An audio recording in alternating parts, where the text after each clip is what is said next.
now. And welcome back to part 3. Hello again, Christina. Hello. Now, where were we? We were talking about how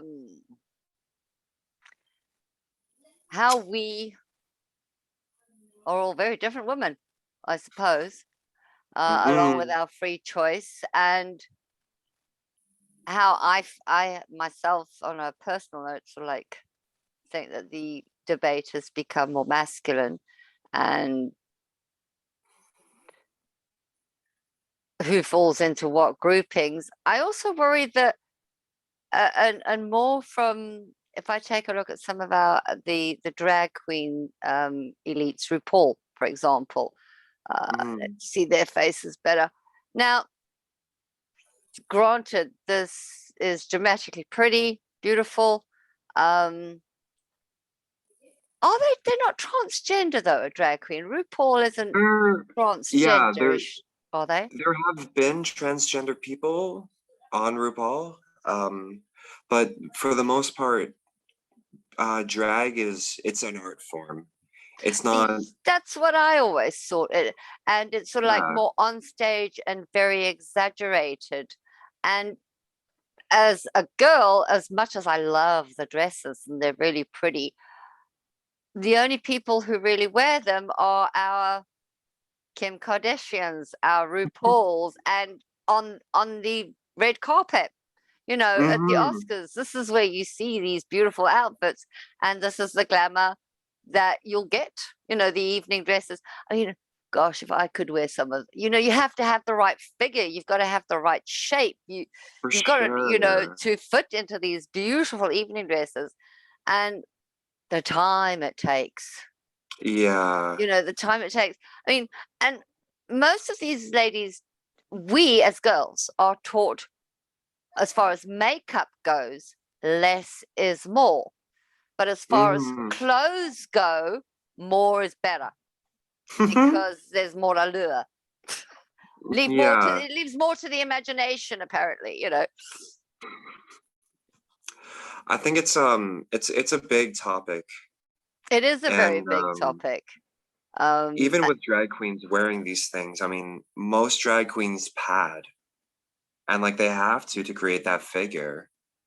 So it's been kind of a journey for me in trying to find clothing that makes me look a little more feminine, just because that's how I want to be treated in society, and B, something that I don't need to pad a million pads around my body and make it so hard to go to the bathroom. Well, you're talking to a girl who couldn't even win a smallest boobs competition at a girls' night out at a 32 bloody AA. And I thought I was flat chested, and the person who actually won had the audacity to wear a bra, and I'm thinking, why? Why? What is the point of these things? I mean, they're either, as a girl, I'm saying they're either not big enough, or they're not small enough, or they cause a pain, and if it's not just your own self putting yourself through this crap and it's other people doing it as well. So you're like bombarding yourself, and they're bombarding you. So, and as a girl, I mean, I like sort of like wearing dresses sometimes, but it was mostly so I could get a suntan on my legs, which never seemed to tan my legs. But at the same time, I hate walking. Even now, I hate walking upstairs in a dress. I don't trust men. Oh God. Yeah. I'm sorry. I might trust the ones in my immediate surroundings, the ones that I know personally. But anybody outside of that, I don't trust you, because that's how they got all those, people taking photographs under girl. That's just rude. And some boys don't have any freaking manners. No. And unfortunately, that's a correct stance to take, because like, I don't mean this disrespectfully, but the modern man doesn't seem to be doing it very well. Yeah, I've sort of like taken a look at somebody like RuPaul looking all glamorous and stuff there, and then I take a look at somebody else who's calling themselves an alpha man, and I'm thinking, if you're really the Lion King, you don't really actually have to tell people you're the Lion King. It, this idea of this alpha male is so archaic because the world needs a different type of man nowadays. Society. People, especially leftist people, tend to see masculinity itself as toxic. But it's not masculinity that's toxic. It's the no people who represent it. It's like religion. It's like you got this religion, and religion, if you're learning it properly, can be great.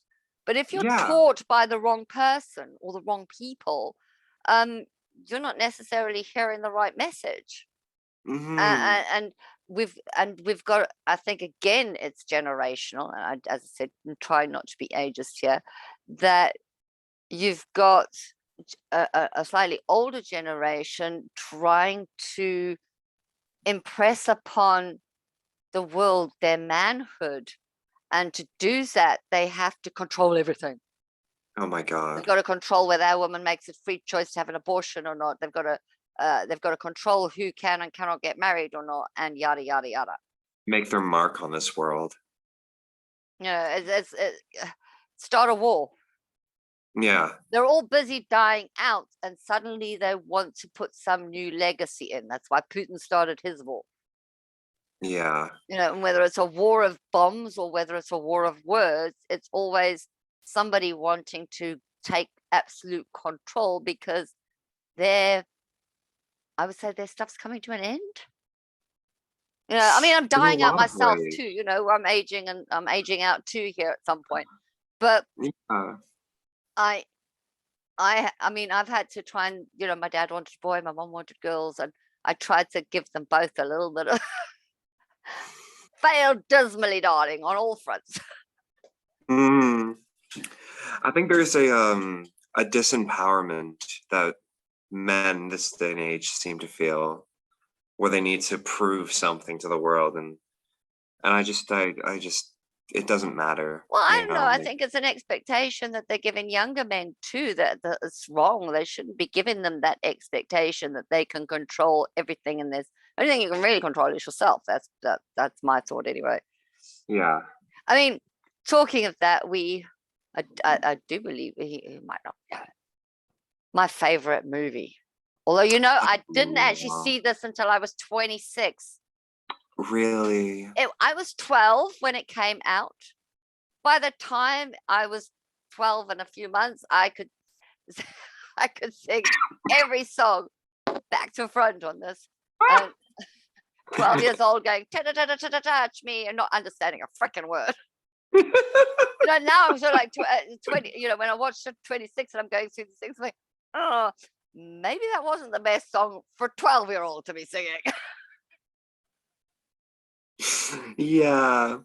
I actually had a moment when I was like 14, 15, where I told my mom I wanted to be Frankenfurter for Halloween.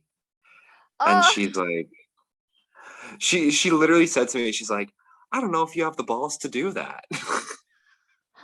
Like, if you want to come with me to the women's lingerie store. And like, at the time I'm like, oh yeah, fair enough. I was a little nervous, but then definitely a part of it I wanted to. But saying that, I've always wanted to go to, they usually at Halloween and stuff, they do a Rocky Horror Picture Show Fest somewhere in Toronto, which I really, really want to go to. I have been to a Halloween party in South Africa where I dressed up as in the frilly French uniform. What the frick was her name? Oh, Magenta? Well, Magenta. Yes, that was who I went as, was Magenta. And I probably could have pulled off Frankenfurter too, had I chosen to wear the right outfit. All it would have taken would be a curly wig, a set of high heels, and I could have transgendered my way through that. I'm sure. Or transvestited my way through that, because he was male. He wasn't transgender. He was transvestite. A sweet transvestite, Nicole. Yeah, that show really, I think, helped me a lot in just seeing that, like, there's definitely a space for people who don't want to wear the gendered clothing of, you know. But at the same time, and again, this is probably me saying this from my double X point of view, I think a lot of the LGBT community believe that they need to be as exaggerated as Frankenfurter or RuPaul or that wonderful from Kinky Boots, you know. Mm-hmm. But again, she was a drag queen. Mm-hmm. You know, so of course it's going to be exaggerated. I think As the rest of us go, we're pretty, we're more, the rest of us go pretty much. This is the kind, if you're looking for the girl experience, one shouldn't be dressing in drag. no. No, And that, drag is that definitely again, an that is my form. personal feeling. It's not that I think this is a must. I mean, Mm. personally, I don't particularly like those holes in those jeans, and I don't wear holy jeans. But if you must pay $100 for your holes, I think free choice. part of the impetus to be loud in the LGBTQ community, I think, stems from a place of we're here. Like we're not going anywhere. Like y'all need to accept us. Like so that's part of why I think I people are. suppose. I mean, for somebody who's a drag queen or Mm. a transvestite, they are still very, for a lot of the pot, they are very still male underneath all of that. Oh yeah. And it is for entertainment and exuberance and putting it out there. And they're great in the Pride Parade, but please don't wear a mankini. Please don't be a Borat.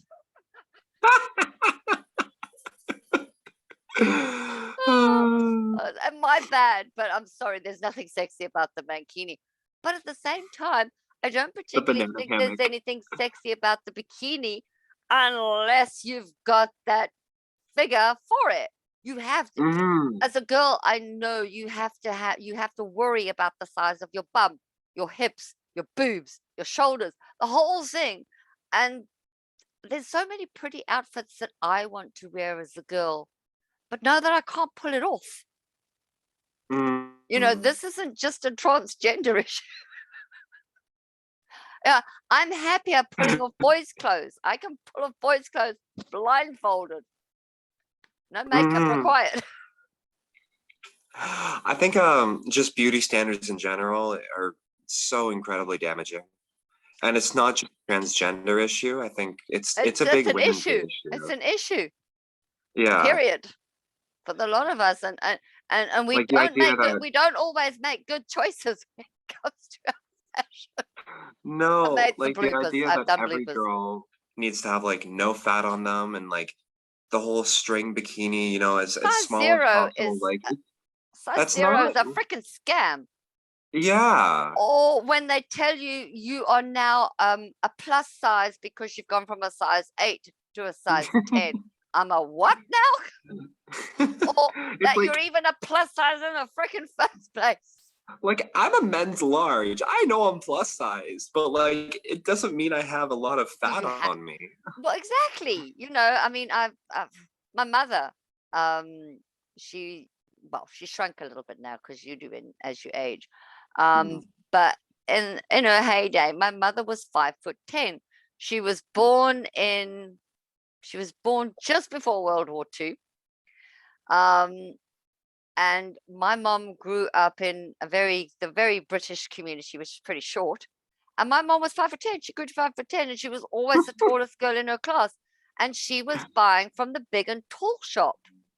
And she couldn't Mm. find anything pretty that she wanted to wear either. And there's so many more girls nowadays that are tall. And now we wish we were all tall, because those are the Hmm? girls you see wandering. Granted, we're not breaking our ankles going down the runway, but you know, most of our models are a good 5'10" plus. Yeah. The rest, most of us are just 5'6". Yeah. I am your boringly average size, 5'6". I take a say 8. Sorry, I take a say 7 because I live in America now, or I live in the north of America now. Mm. I mean, saying this, I've got I'm a big bottomed girl with small feet in England, and I'm a small bottomed girl with big feet in the Canada. Because of the sizing differences, because of the clothes. I mean, it's a nightmare for girls. God alone knows what it would be like for transgender. You know, Oh, you it's just so want to look, you just difficult. want to feel pretty, and there's Shoes are so hard. well, that would be, and there's another issue my mom had as an XX girl. She took, which would be in Canada size, a size freaking 10. Oh my God. Yeah, you know, I'm a women's 14. yeah. I mean, Like, okay, I have in the big old UK, you'd feet. be a woman's 12. Okay. Just make you feel better. Okay, no, fair However, enough. I mean, if you were to take a woman's size 10 in Canada, you'd be a woman's size 12 in England. So, or you go to Europe and your shoe size is 42 and your dress size is 44, and you think, what the flag? what does this mean? What does this mean to me? Exactly. Oh, freaking nightmare. And I think I've just hit the 15-minute mark, so I'm gonna press stop record and see if we can continue this on.